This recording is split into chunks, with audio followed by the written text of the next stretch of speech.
시청자 여러분, 안녕하십니까? 12월 3일 금요일 JTBC 뉴스 아침을 시작합니다. 국내 오미크론 감염자가 6명으로 늘었습니다. 나이지리아를 방문하고 돌아온 뒤 앞서 오미크론 감염이 확인됐던 인천 40대 부부의 아들이 어젯밤 추가 감염자로 최종 분류됐습니다. 지역사회 감염도 잇따를 것으로 우려되고 있는 가운데 오늘부터 해외에서 들어오는 모든 내국인과 외국인은 백신 접종 여부와 관계없이 열흘 동안 격리됩니다. 이틀 연속 5천 명이 넘는 확진자가 나오고 오늘도 5천 명에 육박한 확진자 수가 발표될 것으로 예상되는 가운데 강화된 방역 조치가 오늘 확정이 됩니다. 사적 모임 인원수를 줄이는 것을 포함해 이전 거리 두기 수준으로 모든 조치를 열어놓고 논의를 해온 정부가 오늘 오전에 대책을 발표합니다. 미국에서도 오미크론 감염자가 2명 더 추가돼 3명이 됐습니다. 두 번째 감염자는 최근 뉴욕을 방문한 성인 남성으로 백신 접종을 이미 마친 상태였습니다. 유럽연합 27개국 가운데 절반이 넘는 15개국에서도 모두 79명이 감염됐습니다. 고발사주 의혹의 핵심 인물 손준성 검사에 대해 공수처가 청구한 구속영장이 법원에서 또 받아들여지지 않았습니다. 손 검사가 고발장 작성을 지시한 인물을 이번에는 구체적으로 쓰는 등 보강에 나선 공수처였지만 또다시 영장이 기각되면서 부실 수사 비판을 피할 수 없게 됐습니다. 윤석열 국민의힘 대선 후보가 당내 경선 과정에서 치열한 경쟁을 벌였던 홍준표 의원과 어제 저녁 비공개 만찬을 했습니다. 윤 후보의 지원 요청을 받은 홍 의원은 이준석 대표를 먼저 만나라며 선거대책위원회 합류에는 일단 선을 그은 것으로 전해졌습니다. 윤 후보와 갈등을 빚고 있는 이 대표는 JTBC 인터뷰에서 당 대표는 대통령 후보의 부하가 아니라며 작심 발언을 쏟아냈습니다. 종전선언 관련 논의가 있을 것으로 예상돼서 관심을 모았던 서훈 국가안보실장과 양재철 중국 정치국원의 회담에서 한중 간의 긴밀한 협력 관계에 대한 협의가 이뤄졌습니다. 자세한 협의 결과가 곧 전해질 것으로 보입니다.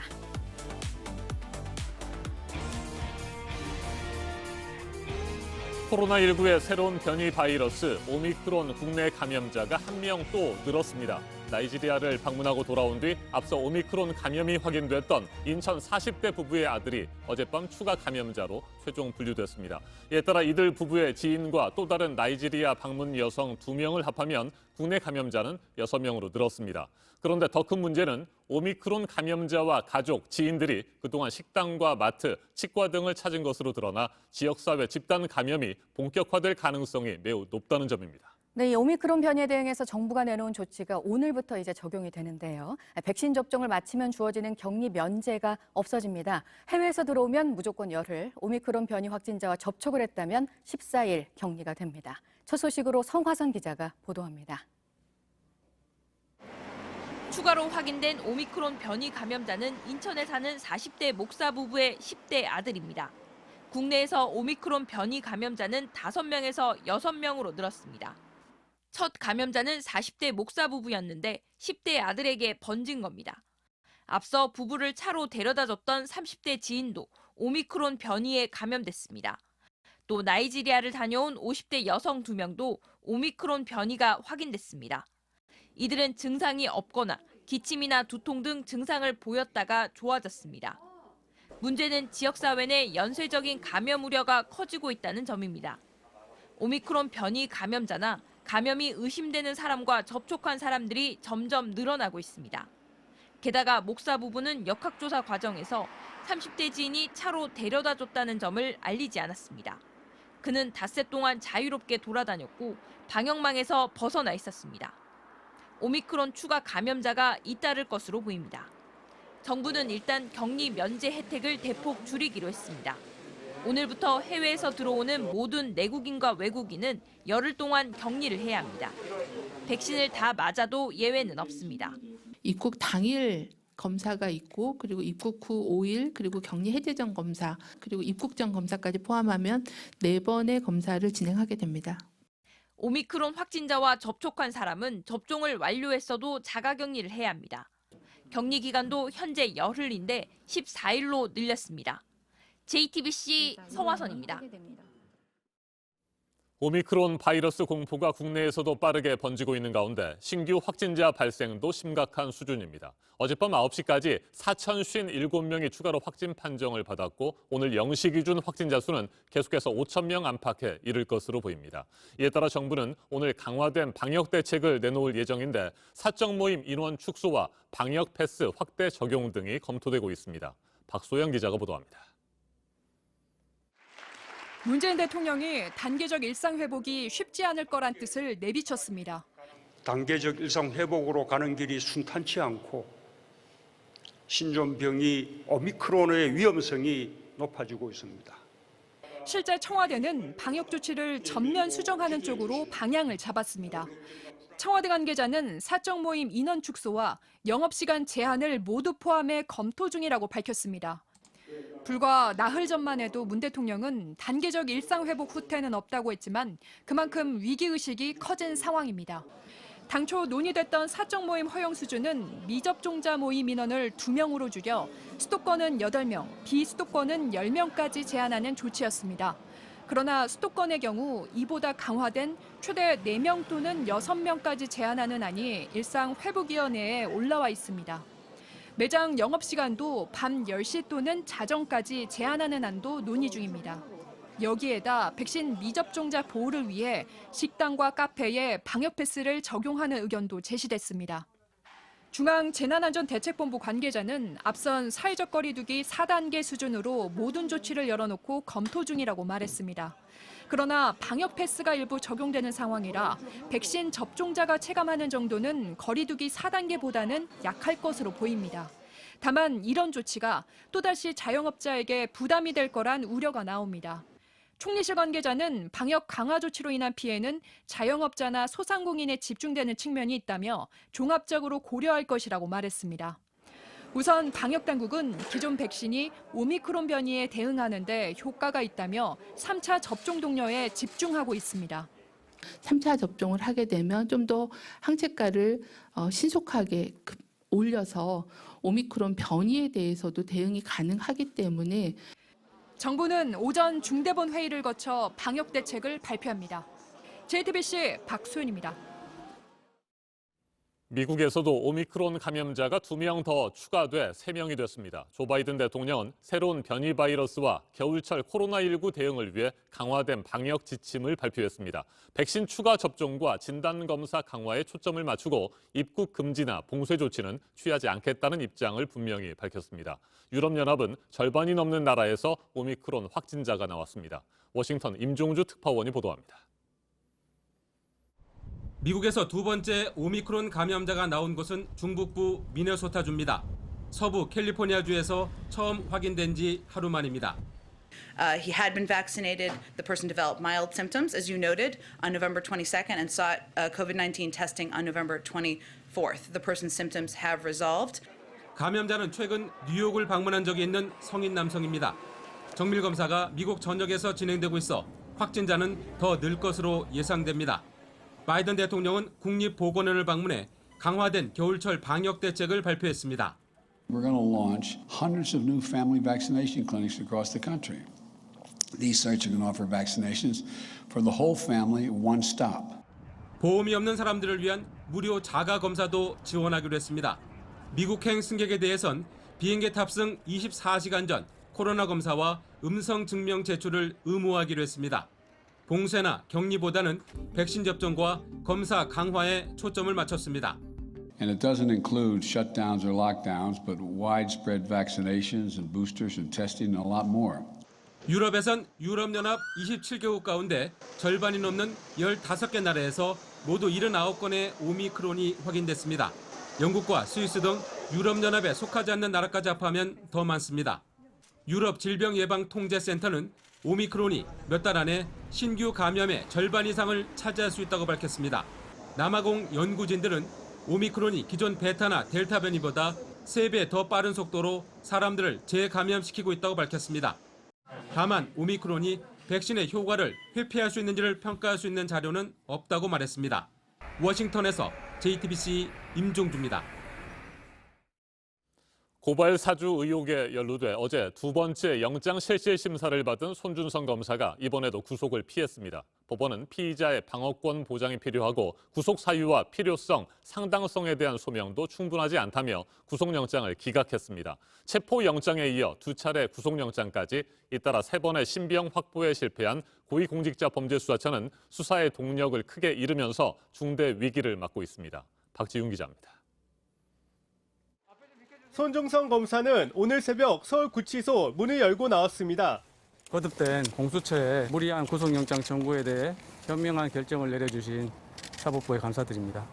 서울중앙지방법원은 피의자의 방어권 보장은 필요한 것으로 보이는 반면 구속의 사유와 필요성, 상당성에 대한 소명은 충분치 않다고 영장 기각 사유를 밝혔습니다.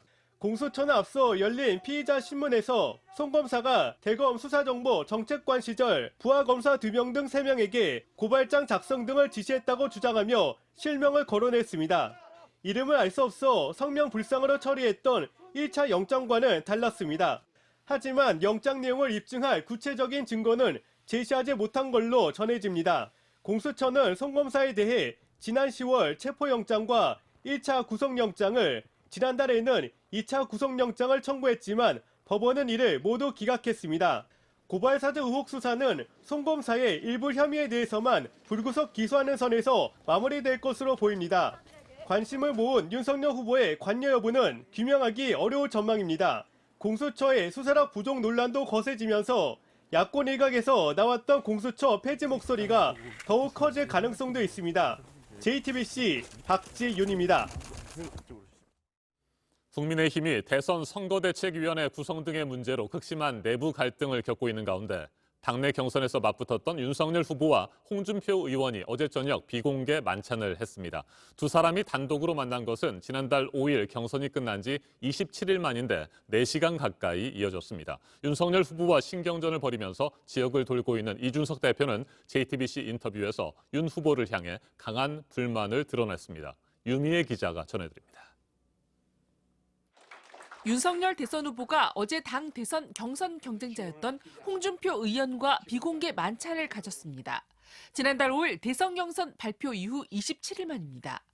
3시간 40분 동안 이어진 자리에서 윤 후보는 홍 의원에게 도와달라고 요청했지만 홍 의원은 선대위 합류엔 일단 선을 그은 것으로 전해집니다. 홍 의원은 어제 저녁 자신의 페이스북에서 윤 후보가 이준석 대표를 만나기 위해 내일 제주를 간다고 쓰기도 했는데 현재 해당 게시글은 삭제된 상태입니다. 윤 후보는 이 대표와 접촉 가능성을 열어뒀습니다. 정권 교체를 위해서 서로 좀 다른 생각이 있더라도 함께 가야 된다는 것을 분명하기 때문에 저도 그런 차원에서 이 모든 문제를 대할 생각입니다. 이런 가운데 이준석 대표는 어제 JTBC와의 인터뷰에서 윤 후보를 향해 작심 발언을 쏟아냈습니다. 당대표는 대통령 후보의 부하가 아니라며 강하게 비판했습니다. 검찰총장은 법무부 장관의 부하가 아닙니다라고 했던 그 후보의 말이 가졌던 울림이라는 것이 저는 지금의 후보를 만들었다 이렇게 생각하거든요. 당 대표는 적어도 대통령 후보의 부하가 아닙니다. 실패한 대통령 후보, 실패한 대통령을 만드는데 일조하지 않겠다고도 했습니다. 앞서 이 대표는 기자들과 만나서도 후보 선출 후 딱 한 건 이외에 보고를 받아본 적이 없다며 패싱 논란에 대해 격앙된 반응을 보였습니다. JTBC 유미애입니다. 이재명 민주당 대선 후보가 이번에는 조국 사태와 관련해서 사과를 했는데요. 공정성에 대한 기대를 민주당이 훼손한 건 잘못이라고 했습니다. 중도층 그리고 청년층을 잡기 위해서 이 후보가 직접 조국 사태 관련 논란을 매듭 지으려는 것으로 해석이 됐습니다. 김필준 기자입니다. 이재명 민주당 후보는 토론회에 참석해 조국 전 장관과 관련한 질문이 나오자 사과했습니다. 조국 장관에 대해서는 여전히 이제 우리 더불어민주당이 그간의 국민들로부터 외면받고 또 비판받는 문제의 근원 중에 하나인데요. 제가 할 수 있는 범위 내에서는 아주 낮은 자세로 진지하게 사과드립니다. 이 후보는 민주당이 공정성에 대한 국민의 기대를 훼손한 건 변명의 여지가 없는 잘못이라고 말했습니다. 그동안 조 전 장관에 대해 말을 아껴왔지만 조국 사태 문제는 이미 정쟁의 수단이 됐는데 거기에 제가 깊이 관여하고 싶지 않고 이번엔 확실하게 입장을 정리한 겁니다. 민주당은 지난 4월 보궐선거에서 패배한 뒤 초선 의원들과 송영길 대표가 나서 조국 사태에 대해 사과한 바 있습니다. 그때마다 열성 지지층들이 반발하면서 내부 갈등으로 번졌습니다. 하지만 이번엔 대선을 앞두고 중도층과 청년층을 사로잡기 위해 이 후보가 직접 나서 논란을 매듭 지으려 한 것으로 보입니다. 선대위 핵심 관계자는 후보가 가지고 있던 평소 생각을 밝힌 것이라며 앞으로도 민주당의 잘못에는 더 낮은 자세로 임할 것이라고 말했습니다. 국민의힘은 진정성 없는 사과라고 비판했습니다. 자기 편을 옹호하려 사법 시스템을 모두 망가뜨려 놓고 이제와 표 좀 얻어보려는 얄팍한 말장난이라는 겁니다. 조국 사태와 관련해 쓴소리를 하다 민주당을 탈당한 금태섭 전 의원은 구체적인 조치 없는 사과는 선거를 앞두고 한 의례적인 말에 불과하다고 했습니다. JTBC 김필준입니다. 중국에서 서훈 국가안보실장과 양재츠 중국 정치국원이 만나서 한중 간의 긴밀한 협력 관계에 대해서 얘기를 나눴습니다. 이 자리는 종전선언과 관련한 한국과 미국 간의 논의 과정 등을 중국에 설명하는 자리로 관심을 받았는데요. 자세한 협의 결과가 곧 전해질 것으로 보입니다. 박성훈 특파원이 전해드립니다. 베이징에서 차로 2시간 거리에 있는 탄진시의 한 호텔. 서훈 국가안보실장이 차에서 내립니다. 1년 3개월 만에 양재츠 중국 외교 담당 정치국원을 만나기 위해 중국을 방문했습니다. 최근에 그 요소 사태에서 봤듯이 서로 긴밀하게 사전에 주의 깊은 대화를 나눌 필요가 있지 않습니까? 또 뭐 한반도 문제 빠뜨릴 수 없고요. 이번 방중은 종전선언문에 대한 한국 측 진행 과정을 설명하고 북측의 동참을 협의하기 위한 성격이 컸습니다. 양재츠 정치국원은 서 실장을 환대했습니다. 이어 시작된 모두 발언에서 서 실장은 한반도 문제 협력을 강조했습니다. 앞으로도 한반도 정세의 안정적 관리와 한반도 평화 프로세스의 진전을 위한 긴밀한 협력을 기대합니다. 하지만 중국 측은 한중 간 전략적 소통을 강조하는 데 머물렀습니다.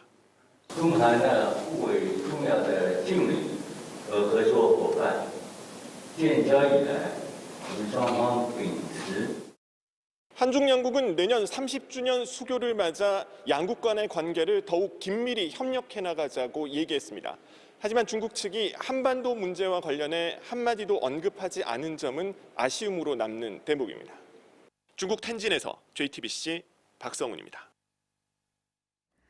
외국에서 이민을 온 여중생을 또래 학생들이 6시간 동안 집단 폭행한 사건 전해드렸었는데 이 수사 과정에서 경찰의 대응이 부실했다는 논란이 또 일고 있습니다. 피해 사실들도 더 드러났습니다. 배승주 기자입니다. 속옷만 입은 여중생 손발이 묶여 있습니다. 목에는 넥타이를 맸습니다. 몽골에서 이민 온 중학교 1학년 A양을 또래 여중생 4명이 때리면서 촬영한 건데 성착취 영상을 떠올리게 합니다. 아 진짜 내가 해줄 거구나. 아니요 죄송합니다. A양에 따르면 6시간 동안 폭행만 있었던 게 아닙니다. 술과 담배꽁초, 고추냉이를 먹지로 먹었다고도 했습니다. 손발이 묶여있어 도망가지도 못했습니다. 이들은 A양을 풀어줄 당시 신고하면 찾아가서 보복하겠다고도 했습니다. 폭행으로 생긴 상처를 둘러대는 방법까지 알려줬습니다. 복숭아 털 그걸 먹어가지고 얼굴이 부어서 많이 간지러워서 얼굴을 긁었는데 상처가 났고 눈은 목에 물렸다고 얘기를 하라면서. 하지만 경찰은 가해 여중생 2명에 대해 공동폭행 혐의만 적용했습니다.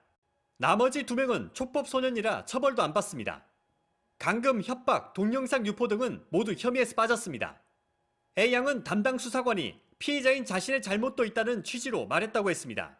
네가 아무 이유 없이 끌려가서 맞은 것도 아니고 같이 술 마시다가 그런 맞은 건데 왜 어른 탓만 하냐고. 피해 학생이 몽골 출신이어서 몽골 영사관에서도 사태 파악에 나섰습니다. 인터넷 때문에 몽골에도 금방 다 알려졌대요. 환기 전화가 오기도 하고 막 그랬답니다. 경찰은 A양이 평소 가해 학생들과 잘 어울렸고 학교 폭력 가해자이기도 해 진술을 모두 믿지 못했다고 해명했습니다. 다만 수사 과정에서 미흡했던 점을 가족에게 사과하고 폭행 동영상 유출도 수사하겠다고 밝혔습니다. JTBC 배승주입니다.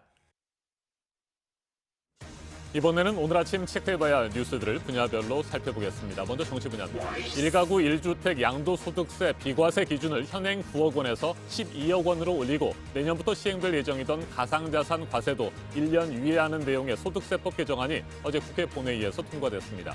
공포 절차를 거쳐 다음 달 중순 이후에 시행될 전망입니다. 내년부터 태어나는 아동의 부모에게 출생 초기 필요 물품과 서비스 구매를 위해 200만 원의 바우처 이용권을 지급하는 저출산 고령사회 기본법 개정안도 국회 본회의에서 의결됐습니다. 출생 신고 후 60일 이내 지자체에 신청하면 받을 수 있습니다. 월 10만 원씩 주는 아동수당 지급 대상도 내년부터 현행 만 7세 미만에서 8세 미만으로 확대됩니다.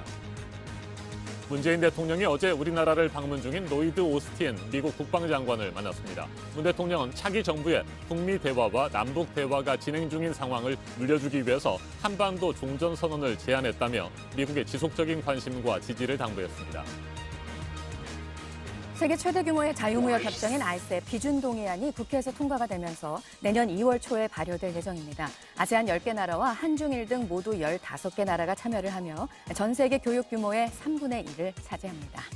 소득 하위 20% 가구의 경우 2022년부터 9년 연속으로 버는 돈보다 쓰는 돈이 많은 적자 상태라는 연구 결과가 나왔는데요. 민주노총 부설연구원에서 나온 분석으로 특히 주택 가격이 급등하고 주거비 상승으로 이어진 것에 저소득층이 타격을 입은 것으로 나타났습니다. 서울 아파트값의 상승폭이 6주 연속 줄었는데요. 강북구에서는 아파트값 주간 상승폭이 0%였습니다. 지난주보다 값이 오르지 않고 같은 수준을 유지한 건 강북구에서는 지난해 6월 이후에 처음입니다. 계속해서 사회 분야 뉴스입니다. 술에 취해 남자친구를 살해한 20대 여성이 구속됐습니다. 지난달 6일 경기도 김포 오피스텔에서 남자친구와 술을 마시던 도중 흉기로 찔러 숨지게 했는데 서울시의 한 구청 소속 직원으로 알려졌습니다. 해당 구청은 가해 여성을 일단 직위 해제했습니다. 어제 오후 경기도 분당에서 승합차와 SUV 차량이 충돌했습니다. 충격으로 두 차량이 튕겨져 나가면서 부근에서 신호 대기 중이던 시내버스를 들이받았습니다. SUV 차량 운전자 등 4명이 다쳐 병원에서 치료를 받고 있습니다. 전남 신암군의 보라색으로 꾸며진 퍼플섬이 UN 세계관광기구가 지정하는 세계 최우수 관광마을로 선정이 됐습니다. 생태문화 관광을 통해서 농촌 문제를 해결한 고창군의 보인돌 운곡 습지마을도 세계적인 마을로 꼽혔습니다. 94세의 나이로 현역 최고령 MC인 방송인 송혜 씨 기념관이 대구 달성군 송혜공원에 만들어졌는데요. 그간의 활약상을 보여주는 소장품 400여 점이 전시가 됐습니다. 해외에서 들어오면 백신 접종과 관계없이 오늘부터 10일간 격리 조치가 시행이 되면서 현재 미국에 있는 방탄소년단은 오는 11일에 열리는 마마 시상식에 참가하지 못하게 됐습니다. 여야가 오늘 국회 본회의를 다시 소집해서 내년도 예산안을 처리합니다. 607조 7천억 원 규모의 내년 예산안에서 경항모 사업 예산을 놓고 이견이 좁혀지지 않아서 어제까지였던 법정 처리 시한을 지키지 못한 여야인데요. 오늘 본회의에서 민주당이 수정안을 단독 처리할 것으로 예상됩니다. 유은혜 교육부 장관이 수도권 전면 등교 관련 방역 상황을 오늘 현장에서 점검을 합니다. 서울의 한 중학교에서 학부모들과 만나는 자리도 갖습니다. 학생들의 백신 접종을 당부할 것으로 보입니다. 이재명 민주당 대선 후보가 오늘 2박 3일 일정으로 전북 지역을 찾습니다. 지난주 광주 전남에 이어서 2주 연속 호남 일정을 이어갑니다. 분야별 뉴스들 체크해드렸습니다.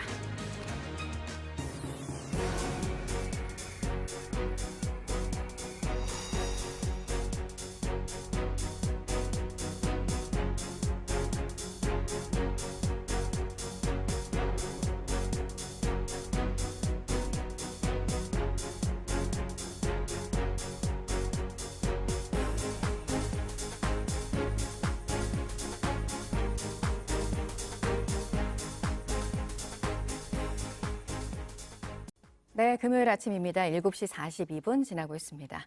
이재명 민주당 대선 후보의 1호 영입 인사 조동연 상임선대위원장이 사실상 사퇴 의사를 표명했는데요. SNS에 글을 올렸습니다. 보도국 연결해서 알아보겠습니다.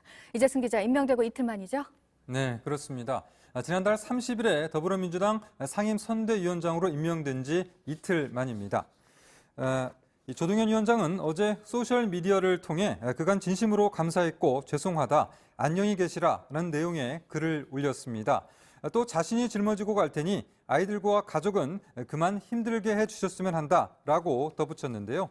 조 위원장이 사생활 논란이 불거지자 자진 사퇴 의사를 밝힌 것으로 보입니다. 민주당은 해당 글이 올라온 뒤 조 위원장과 연락이 닿지 않자 경찰에 실종 신고를 했고 경찰은 조 위원장 자택으로 출동해 신변에 이상이 없는 것을 확인했습니다. 네, 손흥민 선수 경기 소식도 있습니다. 토트넘이 이겼네요. 네, 영국 프로축구 토트넘 호스퍼와 이 브렌트포드의 경기가 우리 시간으로 오늘 새벽에 치러졌는데요. 토트넘이 2대 0으로 승리하면서 리그 순위가 9위에서 6위로 껑충 올랐습니다. 손흥민은 선발 출격해 활발한 움직임을 보였는데요. 전반 12분 손흥민이 번개 같은 크로스를 올렸고 이 공이 상대 수비수를 맞고 골문으로 빨려 들어갔습니다. 상대 자책골을 유도한 손흥민은 후반 19분엔 직접 골 사냥에 나섰는데요.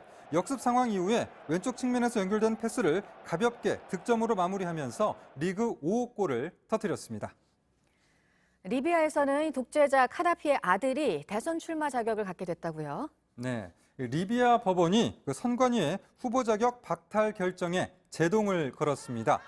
사이프 알 이슬람 카다피는 독재자 무아마르 카다피의 둘째 아들로 다음 달 24일로 예정된 대선에 출마할 수 있게 됐습니다. 선관위는 앞서 아들 카다피가 시위대를 무력으로 진압하는 데 앞장섰고 유죄 선고를 받았다며 대선 후보 자격을 박탈한 바가 있습니다.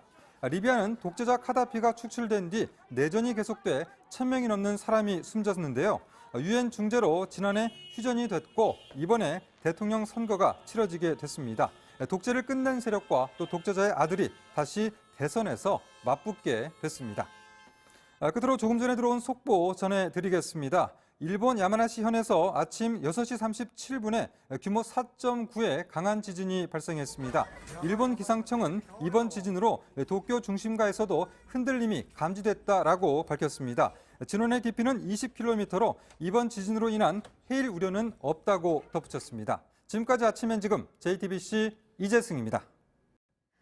네, 안 오른 게 없는 물가 얘기해보겠습니다. 지난달에 소비자 물가가 오른 정도가 거의 10년 만에 최고치였습니다. 이 물가를 잡겠다고 정부가 여러 대책들을 내고 있고 그 가운데 하나가 정부 각 부처가 품목별로 물가를 관리하겠다는 건데요. 지금 상황에서 물가 대응책으로 맞느냐는 목소리가 나옵니다. 김서연 기자입니다. 서울 마포구의 한 일식당. 수입산 고기값이 많이 올라 얼마 전 가격표를 바꿔 달았습니다. 수입 고기들이 제일 많이 올랐어요. 15,000원 정도 하던 게 지금 35,000원까지 올라왔거든요. 1년 한 2, 3개월 전 스테이크랑 야키니쿠 우동 같은 건 저희가 올렸는데 식당들이 줄줄이 가격을 올리자 소비자 입장에선 외식하기가 부담스럽습니다. 하지만 집밥을 해먹으려고 해도 재료값이 만만치 않습니다. 마트에서 장바구니를 채우기 겁나는 소비자는 직접 우시장을 찾기도 합니다. 그전에는 키로에 한 25,000원이면 샀거든요. 지금 33,000원 얼마에 샀거든요. 그래서 굉장히 많이 오른 거죠. 시중에서는 많이 비싸요. 그냥 어쩔 수 없을 때 조금만 팩으로 하나씩 사고. 지난달 소비자 물가 상승률은 3.7%로 9년 11개월 만에 가장 많이 뛰었습니다. 오이가 99%, 상추 72%, 수입 쇠고기 24% 등 농축수산물뿐만 아니라 기름값도 35% 넘게 올랐습니다. 물가가 꺾이긴커녕 상승폭이 더 커지자 정부는 뒤늦게 대책을 내놨습니다. 분야별 물가 부처 책임제를 도입하기로 한 겁니다. 석유는 산업통상자원부, 농축산물은 농림축산식품부, 수산물은 해양수산부가 각각 관리하는 식입니다. 하지만 전시행정이란 비판이 나옵니다. 물가가 오르는 건 유가와 환율, 국내외 수급 상황 등 여러 변수가 반영된 결과인데 이렇게 단순하게 나누면 오히려 관리가 안 될 수 있기 때문입니다. 2012년 이명박 정부도 중앙부처 국과장에게 품목 하나씩을 맡겨 관리하도록 하는 물가관리 책임실명제를 도입했습니다. 하지만 배추국장, 무과장이란 별명만 남겼을 뿐 물가는 잡지 못했다는 평가를 받았습니다. 전문가들은 기획재정부가 컨트롤 타워가 돼서 경제부처는 물론 한국은행과도 조율해 물가를 안정시킬 대책을 다시 짜야 한다고 지적합니다. JTBC 김서연입니다. 코로나19의 새로운 변이 바이러스 오미크론이 세계 곳곳에서 빠르게 확산되고 있습니다. 국내에서는 어젯밤까지 6명의 감염자가 발생했고 미국에서도 2명이 추가돼 감염자가 모두 3명으로 늘었습니다. 오미크론 공포가 번지면서 세계 경제 불확실성도 커지고 있습니다. 앞서 이틀 연속 급락했던 미국 증시는 오늘 새벽 주요 3대 지수가 급격히 반등하면서 마감됐습니다. 지난달 국내 소비자 물가와 3분기 경제 성장률이 어제 발표됐는데 소비자 물가는 전년 동월 대비 3.7% 올라서 9년 11개월 만에 최고치를 기록했습니다. 정철진 경제평론가 자리 함께했습니다. 어서 오십시오. 네, 안녕하십니까. 네, 미국에서도 3명의 오미크론 감염자가 나왔습니다. 미국 증시부터 살펴보죠. 최근 연 이틀 급락했는데 오늘은 급 반등했습니다. 마치 롤러코스터를 탄 것 같습니다. 그렇습니다. 현재 오미크론 관련한 세계 금융시장의 모습은 뭐 오미크론 때문에 하락했다라는 표현보다는 변동성이라는 표현이 더 맞을 것 같습니다. 아직까지 오미크론에 대해서 정확한 분석이 나오지 않지 않았습니까? 속도, 감염 속도는 빠르다고 밝혀졌지만 중증도 같은 것들, 치명률이 밝혀지지 않으면서 하루는 오미크론 관련한 좀 부정적인 뉴스가 나오면 급락했다가 또 긍정적인 어떤 희망적인 목소리가 나오면 급등했다가, 즉 급락과 급등을 반복하는 그런 모습인데요. 어제 같은 경우에는 미국에서 이제 1명의 오미크론 신규 확진자가 나왔다는 소식에 장 막판에 급락을 했고요. 반면에 오늘 같은 경우에는 이제 3명 이상이 아닙니까? 지역도 중서부, 남부까지도 뚫렸다는 뉴스에도 불구하고 이제 주식시장은 이제 급반등에 성공을 했었는데요. 아마도 이렇게 급등과 급락을 반복하는 변동성은 다음 주 말 정도에 나올 것 같다는 1차 오미크론에 대한 정기 분석, 이 결과에 따라서 큰 추세가 잡힐 것 같습니다. 네, 제롬 파월 미국 연방준비제도 의장은 이 오미크론이 경제와 고용에 하방 압력을 가할 수 있다. 이렇게 얘기를 했습니다. 좀 설명이 필요해 보입니다. 그렇죠. 오미크론 관련해 가지고 다시 한번 실물 경제가 위축할 경우에는 그러니까 작년을 생각해 보시면 되겠죠. 경제가 봉쇄되면 사람들이 일터로 또 못 나가게 될 것이고요. 내수 실물 경제가 위축되면 전체적인 경제 성장률이 떨어뜨리는 이것을 걱정하게 되는데요. 현재 오미크론 관련해서 우리가 더 초점을 맞춰야 될 것은 인플레이션과 오미크론의 관계입니다. 이게 무슨 얘기냐면 현재 오미크론 때문에 상품 시장에서 국제 유가는 급락한 상황이거든요. 그런데 급락을 하면 어떻게 되겠습니까? 소비자 물가 같은 인플레이션을 잡게 되겠죠. 유가가 하락했기 때문에. 그래서 오미크론이 확산되면 나쁘지만 인플레, 물가 상승은 잡을 수 있겠다라는 의견 하나가 있고요. 반면에 오미크론이 또 확산이 됐어요. 그러면은 공장 또 문 닫겠죠. 그러면 지금도 위험한 공급망 생태계가 더 깨질 거 아니겠습니까? 그럼 물건이 부족해서 물가가 오르는 또 이 인플레가 나올 수도 있다. 그래서 지금 오미크론 하나를 놓고 이것이 물가를 떨어뜨리는 요인도 있고 물가를 상승시키는 요인도 있고 둘 다가 존재하는 상황인데 미국의 제롬 파월 연준 의장 같은 경우에는 오히려 후자 쪽에 좀 초점을 맞춘 것 같아요. 그래서 오미크론이 상품 시장, 유가 같은 거를 떨어뜨려서 물가를 떨어뜨린다라기보다는 지금 제롬 파월 연준 의장은 오히려 오미크론 때문에 심각한 공급난, 이 공급망 생태계 붕괴가 더 극심해질 것이고 물것 부족, 물가 상승, 그래서 테이퍼링이라든가 기준금리 인상의 속도를 앞당길 수 있다는 쪽에 더 방점이 찍혀 있습니다. 네, 그러니까 오미크론의 실체가 명확하게 밝혀지기 전까지는 세계 경제가 불확실할 수밖에 없고 요동치게 될 것이다 이렇게 보시는 거군요. 그렇습니다. 위아래로 계속해서 변동성이 나올 것 같습니다. 네, 테이퍼링과 금리 인상 앞서 잠깐 말씀을 하셨는데요. 그 속도는 앞으로 어떻게 될 것 같습니까? 그렇죠. 이제 오미크론에 대한 부분들이 다음 주에 나오게 될 때는 더 명확해질 것 같은데 저는 어제 그제 제롬 파월 연준 의장이 이제 하원 상원에서의 이야기를 좀 들어보면 현재 미국 같은 경우에는 강한 긴축 쪽으로 선회를 한 것 같습니다. 그래서 아마도 현재 150억 달러씩 이 투입을 줄이고 있는데 이것을 월 한 200억 달러, 300억 달러씩 테이퍼링의 양을 더 키우게 될 것이고요. 그렇다면 현재 돈을 뿌리는 이 양적 완화는 내년 3, 4월에는 끝나게 되고 그렇다면 현재는 미국의 기준금리 인상을 하반기로 잡고 있는데 상반기 6월 안쪽으로 들어올 가능성이 훨씬 더 높다고 보여지고 있고요. 여기엔 또 많이 요인도 있지만 오미크론이 얼마나 치명적이냐 이와 함께 국제 유가 오늘 이제 산유국 회의도 나오지 않았습니까? 유가가 또 어떤 모습을 보이느냐가 굉장히 중요하다고 보여집니다. 자, 이 같은 상황에서 지난달 국내 소비자 물가 전년 동월 대비 3.7%나 올랐습니다. 9년 11개월 만에 최고 수준인데 네. 인플레이션에 대한 압력이 계속해서 이어지고 있다 이렇게 봐야 됩니까? 그렇습니다. 우리 10월에 3점이 나왔을 때 3.2% 무슨 얘기를 했냐면 작년 10월에 전국민 통신비 지원금 네. 나왔잖아요. 그래서 물가가 낮았고 거기 대비 3%, 3.2가 나왔다. 기조효과다라고 했는데요.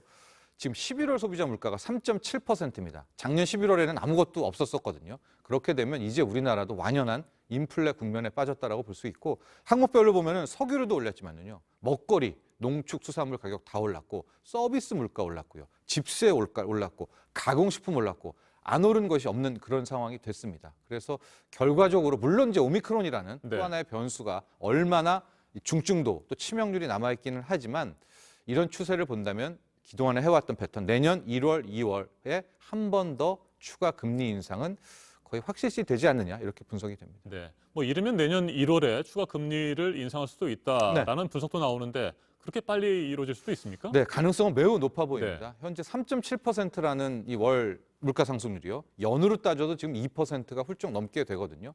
거기다가 앞으로 유가의 흐름 또 오미크론을 지켜봐야 될 것 같지만 이게 단순히 석유류 제품만 지금 오른 것이 아니거든요. 그렇게 되면 한국은행은 역시 한 번 더 대선 전에 추가 금리 인상에 나설 가능성이 높습니다. 네, 3분기 경제 성장률 전분기에 비교하면 0.3% 오르는데 그쳤습니다. 지난해 2분기 마이너스 성장률에 이어서 가장 낮은 수준이라고요.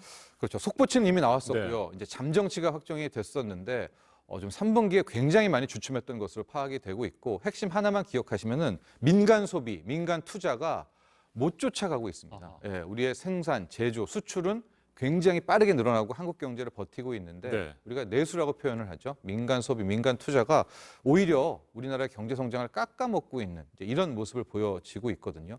그런데 여기에서 지금 오미크론 때문에 또 우리가 위드 코로나 2단계로 갈 것을 늦추지 않았었습니까? 그래서 당초에 예상했던 것보다 12월에 민간 소비 부분은 또 처질 수밖에 없고 그렇다면 뭐 우리가 아직은 모르지만 조심스럽게 우리가 목표로 했던 4%대 경제 성장률을 좀 힘들어 보일 수도 있겠다라는 예측도 가능합니다. 네, 4% 경제 성장률 목표를 달성하지 못한다면 국내 경제 상황은 어느 정도의 수준이라고 봐야 됩니까? 한 3.8, 뭐 3.9라고 봐야 될 것 같은데요. 그동안에 우리가 4% 혹은 2달 전까지만 해도 4% 경제 성장률을 훨씬 할 수 있다라고 본 것은 지금 수출 쪽이 워낙 강하기 때문에 여기에서 민간 소비만 조금 도와주면 튀어오를 수 있다라는 분석이었었는데요.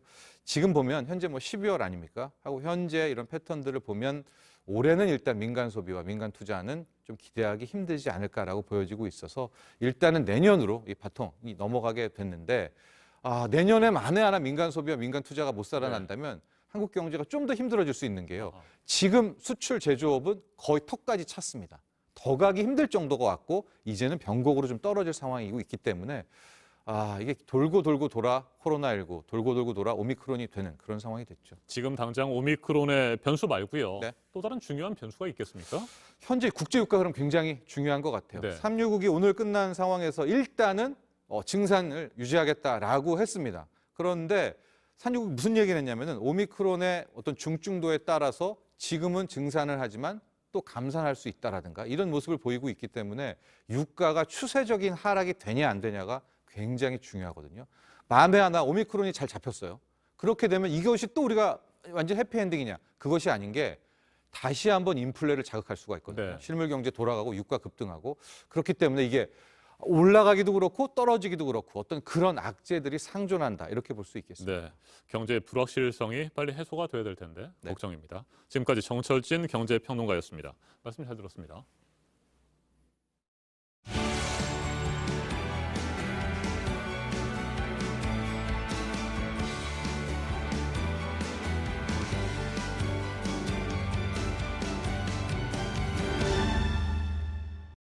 네, 오늘은 오전까지 수도권을 제외한 내륙 곳곳에 비나 눈이 조금 내리겠습니다. 낮부터는 차츰 맑아지겠는데요. 낮 최고 기온은 서울 4도, 대구 8도 등으로 어제와 비슷하겠습니다. 토요일은 내일은 전국이 대체로 맑겠고 모레 일요일 낮부터는 추위가 누그러지겠습니다. 이상으로 JTBC 뉴스 아침엔 금요일 순서 모두 마치겠습니다. 다음 주 월요일에도 아침 7시 20분에 다시 찾아뵙겠습니다. 건강한 주말 보내시기 바랍니다. 고맙습니다.